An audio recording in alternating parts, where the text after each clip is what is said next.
உங்களுக்கு லைஃப்ல நல்ல சாப்பாடு இல்ல, நல்ல ட்ரெஸ் இல்ல, தேவையான அளவுக்கு பணம் இல்ல, அது இல்ல இது இல்லைன்னு யோசிச்சு என்னால எதுவும் பண்ண முடியாதுன்னு நினைக்கிறீங்களா?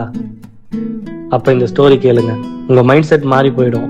நீங்க எல்லாம் இல்லைன்னு நினைச்சது ஆக்சுவலி எல்லாம் இருக்கிற மாதிரி மாறும். ஒரு சின்ன கிராமத்துல இருக்கிற ஸ்கூல்ல அஜய்னு ஒரு பையன் படிக்கிறான்.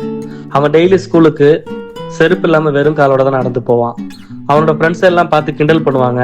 டேய் அஜய், என்னடா ஒரு ஸ்லிப்பர் கூட போட்டு வர மாட்டியா ஸ்கூலுக்கு அப்படின்னு. அவன் வறுமை காரணமா அந்த ஸ்லிப்பர் கூட அவனால போட முடியாது.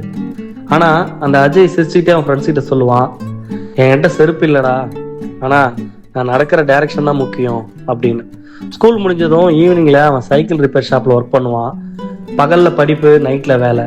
பல வருஷங்கள் கடந்து போகுது. அந்த ஸ்கூலுக்கு ஒரு ரீயூனியன் வைக்கிறாங்க. ஓல்டு ஸ்டூடெண்ட்ஸ் எல்லாம் வர்றாங்க. அப்போ ஒரு பெரிய கார், நம்ம BMW ஆடி பென்ஸ் மாதிரி ஒரு பெரிய கார் வந்துச்சு. டோர் ஓபன் ஆகுது. அதுல இருந்து அஜய் இறங்குறான் வித் பிராண்டட் ஷூஸ், கான்பிடன்ட் வாக்கோட. பழைய ஃப்ரெண்ட் ஒருத்தன் பார்த்து கேட்கறான், டேய் அஜய், நீயாடா இது? ஷூஸ் சூப்பரா இருக்குடான்னு. அதுக்கு அஜய் சிரிச்சுக்கிட்டே சொல்றான், நான் பேர் ஃபுட்ல தான் ஸ்டார்ட் பண்ணேன்டா. இப்போ என்கிட்ட ஷூஸ் இருக்கு, ஆனா என்னோட பாதை இன்னும் அதே ஃபார்வர்ட்ல தான் இருக்கு, முன்னேற்றத்தை நோக்கி தான் போயிட்டு இருக்குன்னு சொன்னான். ஸோ ஃப்ரெண்ட்ஸ், இந்த மாதிரி தான் நமக்கும் ஒரு நாள் நம்ம இது இல்லை அது இல்லைன்னு ஃபீல் பண்ற எல்லாமே நமக்கு கிடைக்கும். அது வரைக்கும் பேஷன்ஸோட ஃபுல் ஃபோக்கஸ்டா ஒர்க் பண்ணுங்க. You will definitely succeed like Ajay.